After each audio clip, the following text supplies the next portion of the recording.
A zombie apocalypse has begun in the world, and many cities lie in ruins. Hospitals, schools, parks, everything has been turned into territories inhabited by the reanimated dead.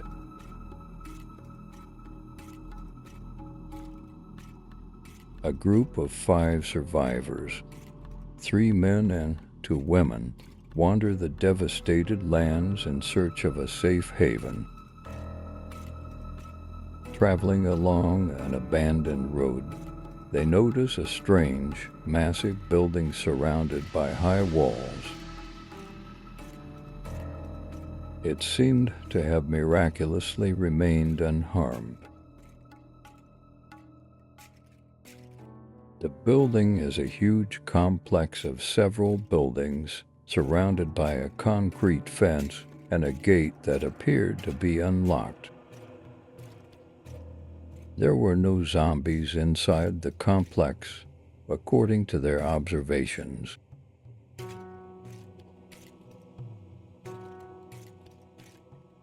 The exhausted, depleted survivors decide to venture inside and spend the night. The shelter seems perfect. It's clean, no signs of fighting or blood. They find kitchens with canned and dried food, and even a room with a generator that can be turned on. They can't believe their luck, but fatigue and the desire to finally feel safe take over.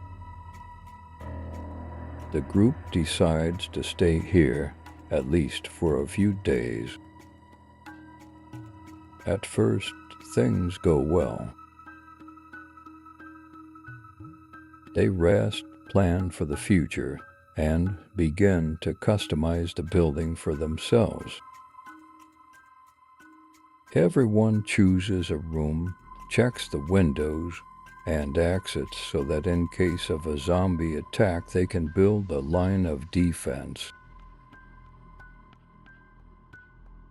After a couple days, strange things start to happen. One of the women, Leah, notices that some of the rooms in the compound seem wrong. Doors lead to different places than she remembers. Furniture has been rearranged. At first, she thinks it's her imagination, brought on by fatigue and stress. On the 3rd day, one of the men, Rick, starts to hear strange noises, like someone moving around in the hallway. But when he checks, there's no one there. Another of the group, Carl, notices that every time they leave the room, something about it changes.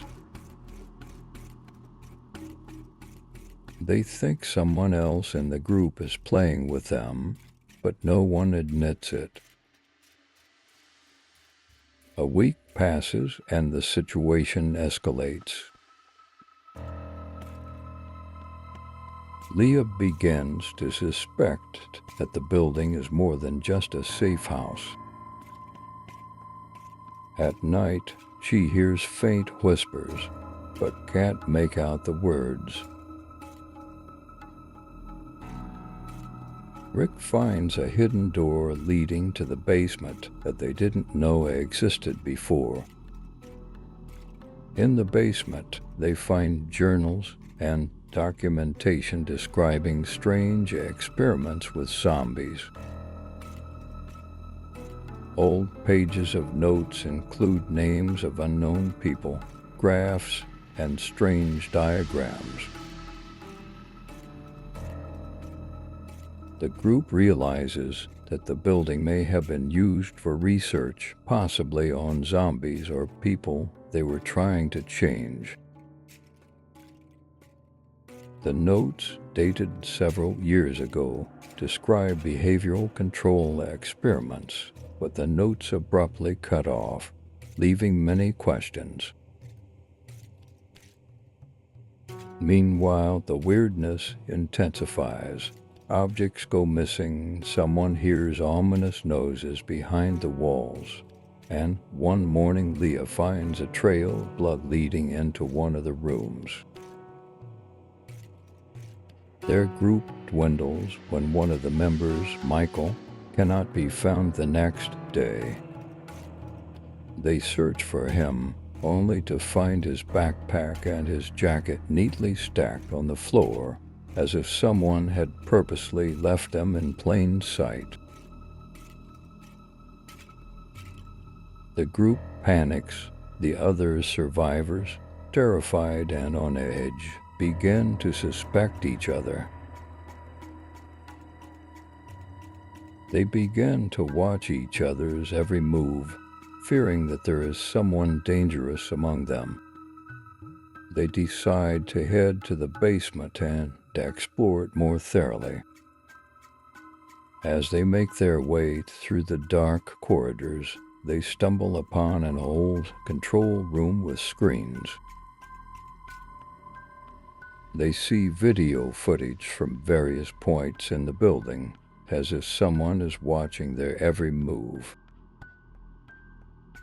From the screen, they see that there is a hidden room in the next wing of the building that they haven't entered yet.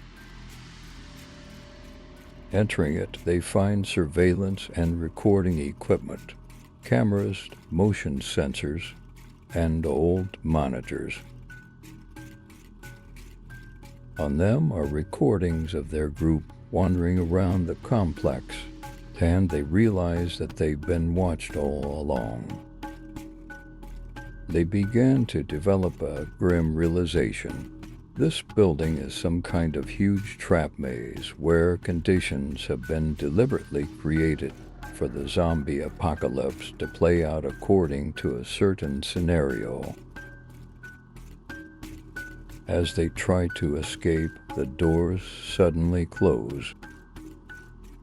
From outside comes a voice over an old speaker mounted in the wall.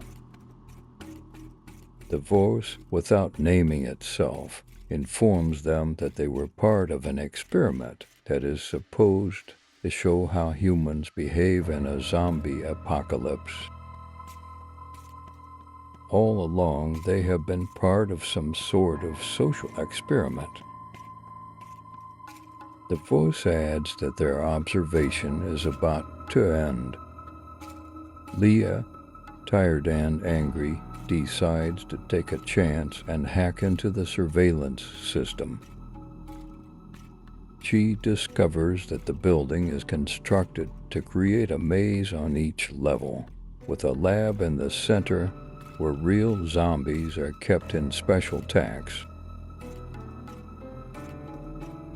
Eventually, Leah manages to open the locks, and they leave the building, realizing that the world outside its walls is much more dangerous than they thought.